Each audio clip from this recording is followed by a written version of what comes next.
चलिए खबरों में आगे बात करते हैं बरेली की, जहां पर बरेली में उत्पीड़न से परेशान स्वास्थ्य कर्मी ने की है आत्महत्या। जिला अस्पताल में चतुर्थ श्रेणी कर्मचारी था नीरज वाल्मीकि, जो कि सुसाइड से पहले वीडियो वायरल कर उत्पीड़न की बात कही है उसकी तरफ से। नीरज की मौत से पहले का एक वीडियो सोशल मीडिया पर भी वायरल हो रहा है। वीडियो में नीरज ने पुलिस पर दबंगों से सांठगांठ की ये बात कही है। पड़ोस में रहने वाले दबंग कर रहे थे नीरज का उत्पीड़न और नीरज का जबरन मकान हड़पना चाहते थे दबंग। नीरज की पत्नी ने पड़ोसी पिता पुत्रों पर दर्ज कराई है रिपोर्ट और ऐसे में अब देखना होगा कि आखिरकार इस पूरे मामले में क्या कुछ कार्रवाई की जाती है, क्योंकि ये वीडियो उस समय का है जब नीरज ने सुसाइड करने से पहले बनाया था। फिलहाल ये वीडियो इन दिनों सोशल मीडिया पर वायरल हो रहा है। पड़ोस में रहने वाले दबंग कर रहे नीरज का उत्पीड़न, ये आरोप सीधे तौर पर नीरज ने लगाया है। नीरज का जबरन मकान हड़पना चाहते थे दबंग और इसी वजह से तंग आकर ये कदम उठाया है।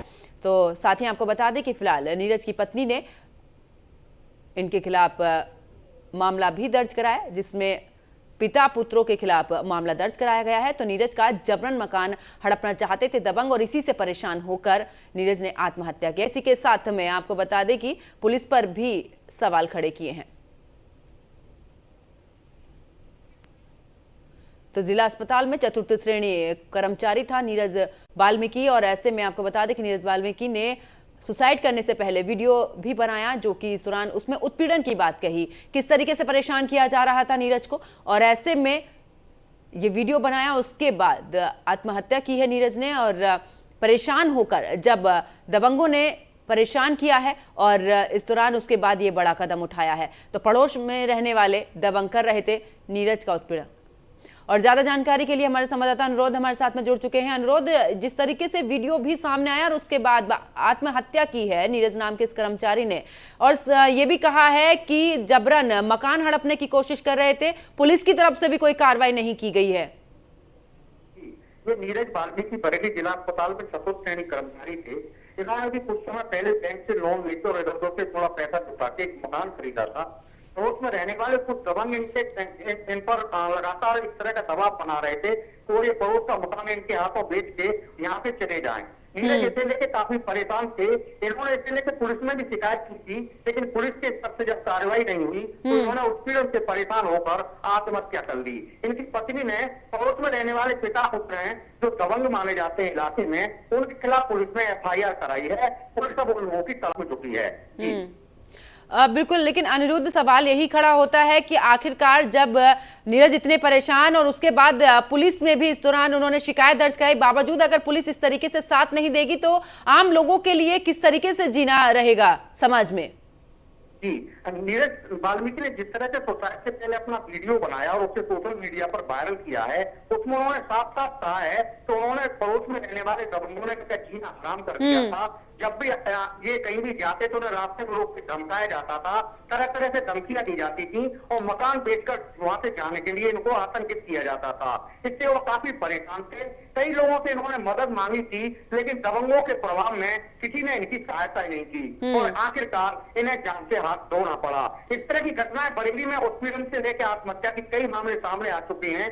खासतौर पर यमुनानगर इलाके में, जहां पर अभी पुलिस की कार्यशैली पर फिलहाल कई दिनों से लगातार इस तरह के आरोप लग रहे हैं कि पुलिस अपनी मनमानी के चलते पीड़ित और शिकायतकर्ता होते हैं उनकी शिकायतों को नहीं सुनती है और समस्याओं का समय ढंग से निस्तारण नहीं किया जाता है। बिल्कुल, लेकिन अनुरोध, अब जिस तरीके से FIR दर्ज की गई है नीरज की पत्नी की तरफ से, पड़ोस में रहने वाले पिता और पुत्रों के खिलाफ FIR दर्ज कराई गई है, तो इस पूरे मामले में आखिरकार पुलिस प्रशासन का क्या कुछ कहना है, क्या कुछ आगे की कार्रवाई की जा रही है पुलिस की तरफ से? जी, नीरज की पत्नी ने जब इस संबंध में पड़ोसी पिता पुत्रों पर FIR के लिए शिकायत दी तो पुलिस अधिकारी तुरंत हरकत में आए।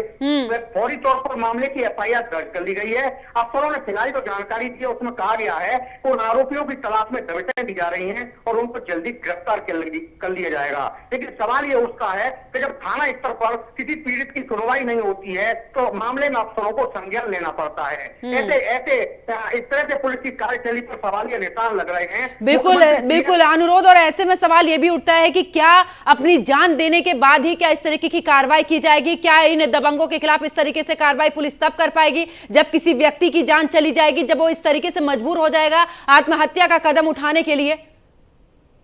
मुख्यमंत्री CM Yogi Adityanath zero tolerance की नीति पर की बात कहते हैं, उनके स्तर से पुलिस अधिकारियों को स्पष्ट हिदायत है कि जब भी कोई पीड़ित अपनी फरियाद लेकर थाने में आए तो उसकी समस्या का त्वरित रूप से निपटान किया जाए। लेकिन थाना स्तर पर इस तरह की लापरवाही और शिकायतों की अनदेखी के मामले लगातार सामने आते हैं। बरेली एसएसपी ने इसे लेकर 60 से ज्यादा पुलिसकर्मियों पर कार्रवाई की है, लेकिन इसके बाद भी पुलिस अपने ढर्रे पर चल रही है। थाना इज्जतनगर में जिस तरह से सफाई कर्मचारी बिल्कुल और अनुरोध, ऐसे में कई सवाल खड़े होते। बहुत बहुत शुक्रिया अनुरोध हमारे साथ जुड़ने के लिए, तमाम जानकारी साझा करने के लिए। तो देखिए, इस दौरान आत्महत्या की है। साथ ही आपको ये भी बता दें कि बरेली में उत्पीड़न से परेशान स्वास्थ्य कर्मी ने आत्महत्या जैसा कदम उठाया है और सीधे तौर पर पुलिस के ऊपर भी कई सवाल खड़े होते हैं, क्योंकि पहले भी इस तरीके के मामलों में शिकायत दर्ज कराई गई थी, लेकिन समय रहते कार्रवाई नहीं हो पाई है।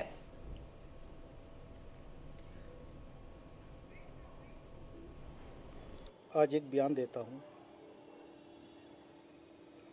आज मैं अपना मकान एक लेडीज़ को दिखाने आया,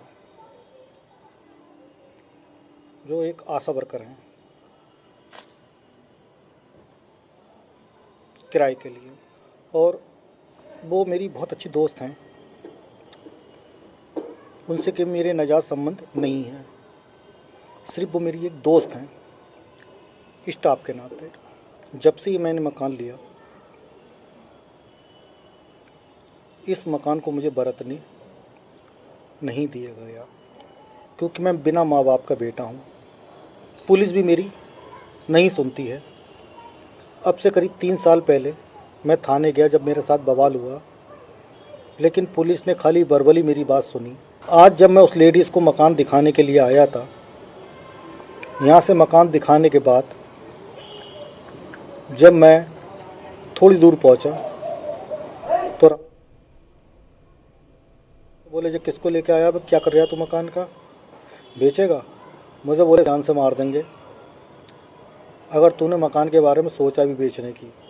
आज मैं जो इतना बड़ा कदम उठा रहा हूँ, इसकी मौत का कारण सिर्फ राम भरोसे और जो आज उसके दोनों बेटों ने मेरा घिराव करा था। मैं बहुत होश हवास में आज एक बयान देता हूँ।